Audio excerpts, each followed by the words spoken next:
的な役割をすべきだと思っています。If I were to take a very, very technical term, it is the term that is here on this slide, the Mundell-Fleming proposition. What this means fundamentally is that when you have a situation where there is not full employment, then both fiscal policies and monetary policies are important. However, and I go back to what I said earlier, under a flexible or floating exchange rate system, it is monetary policy that is more effective than fiscal policy. This is not something that I invented. As I mentioned, this is the Mundell-Fleming proposition. It is something that economists have worked very hard over the past 2 centuries to eventually construct.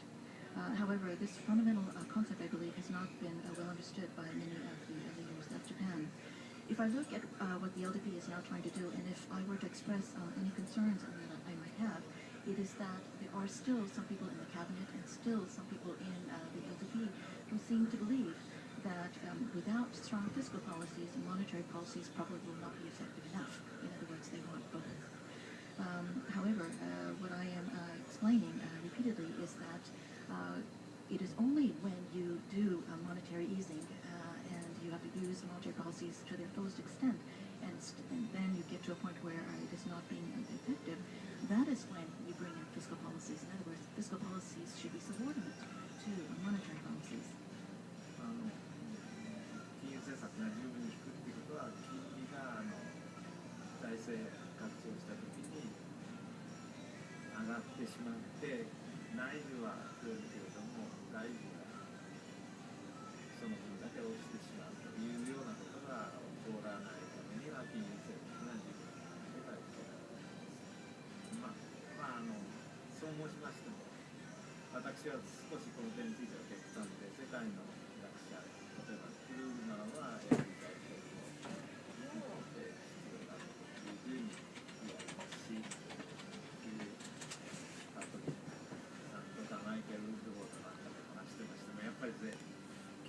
金利がゼロになってしまうと、いくらマンデル先生が偉かったとしても、金利を操作では外国市場にも市場にもじゃなくて貸し出し市場にも影響がないわけだから、やはり財政が出る必要があるのかなと、その世界の優秀な経済学者は思っておりますので、その点これは少し私は極端な意見があります。ただしあんまりこれで税収が上がったからでは大盤振る舞いをして財政を拡張して大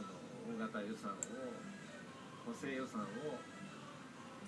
作ってっていうことにいきますと、せっかくの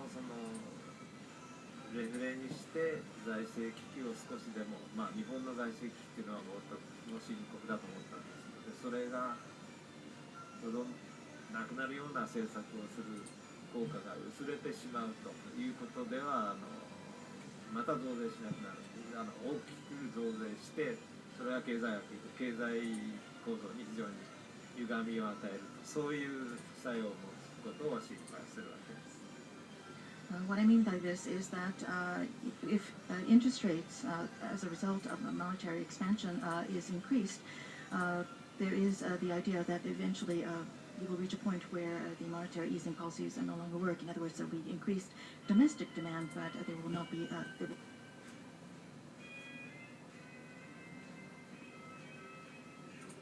in regard to this idea, I take a rather extreme comparison to some of my colleagues. For example, Mr. Paul Krugman, who is of course a respected economist,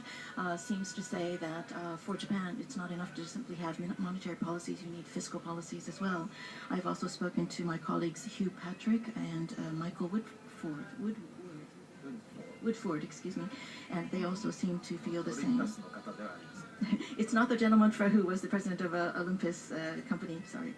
But the point is that they say that when interest rates are near zero, that this Mundell-Fleming proposition, even though it is a brilliant proposition, probably are not necessarily effective enough. In other words, you cannot manipulate or control interest rates enough to be able to affect external markets, stock markets, and also the lending markets. So again, I would like to emphasize that I do take a rather extreme position on this matter in comparison to my colleagues. Having said this, however, I do feel it is important to stress that if, as a result of this monetary easing,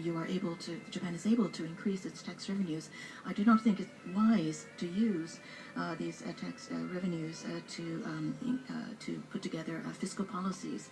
In other words, expansionary fiscal policies. In other words, to put together, for example, a very, very large supplementary budget. In other words, although you are able to you're able to avert a fiscal disaster for Japan by implementing reflationary policies. And I would like to also emphasize that I believe that Japan's fiscal crisis is a very serious one. Even if you are able to use reflationary policies to avert a disaster, if you again have a very, very big expansionary fiscal policies, then the positive effect of these reflationary policies will be diluted. You will have to again have a big tax increase. This will lead to great distortions in the economy. と申しましても、東北の復旧が必ずしも十分に速やかには行われていない。それからトンネルが崩れたりもいたしますから、国土強靭化とまで言わないでも、日本の国民のためには絶対必要な財政支出が存在するわけです。ですからそういうものを質的にやっぱり重点的に